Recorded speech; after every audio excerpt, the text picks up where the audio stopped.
So hi to all Afnas subscribers, viewers. I'm Afsal Najeeb.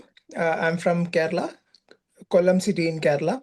So as he said, I'm just finishing up my PhD in energy economics. Yeah, I forgot to mention that you are an IITB Monash students. So Yeah, yeah, maybe can you say something about what is IITB Monash? yes. So IITB Monash program started in 2008. It is a jointly badged PhD program, meaning you are enrolled as a PhD student in IIT Bombay as well as Monash, and its degree is jointly badged. So you'll be considered a PhD graduate of Monash as well as of IIT Bombay. It's a 4-year program. IIT Bombay is the home institute. So we spend about 2.5 or 3 years at IIT Bombay and 1.5 or 1 year at Monash. In my case, it was slightly longer in Monash, and the admission is handled by IIT Bombay. And IIT there's Bombay. an admission cycle every 6 months. In the Mhm. web page, they advertise a set of projects that are open. So a couple of good things with the program is that you're already enrolled with a research problem that you already have. So you don't have to spend your first 6 months or first year searching for a specific problem to work on. It's quite different from the general IIT system where it's the duration is 5 years, and the first year you're supposed to come up with a problem.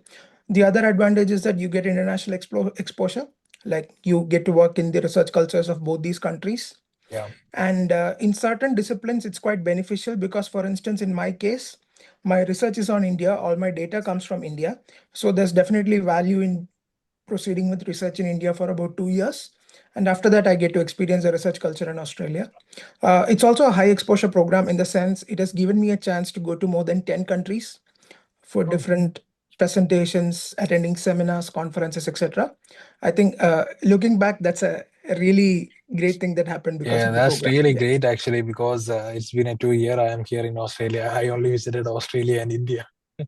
Yeah. Yeah, and also yeah, Malaysia, Singapore, and Sri Lanka because there is a Because of the layover, right? transit. Yeah. Yeah, Yeah. transit. Yeah, that's it. Yeah. Yeah. And yeah, maybe can I ask you more about IITB Monash program? Yeah. So because most of the people don't know many things Yes. about. So how actually what is the stipend rate during your PhD in India and as well as when you come to Australia? Yeah. So I'll tell you the latest rates which I'm aware of. So in India, you get about slightly higher than the regular MHRD stipend or regular IITB or NIT stipend. It's about 45,000 rupees per month for the first 2 years. And once you go to the third year, they give you, I think, about 7,000 more, 52,000 if I'm not wrong. There's also a 10,000 or 12,000 rupee extra that you can claim for HRA if you're using a rented place outside the university.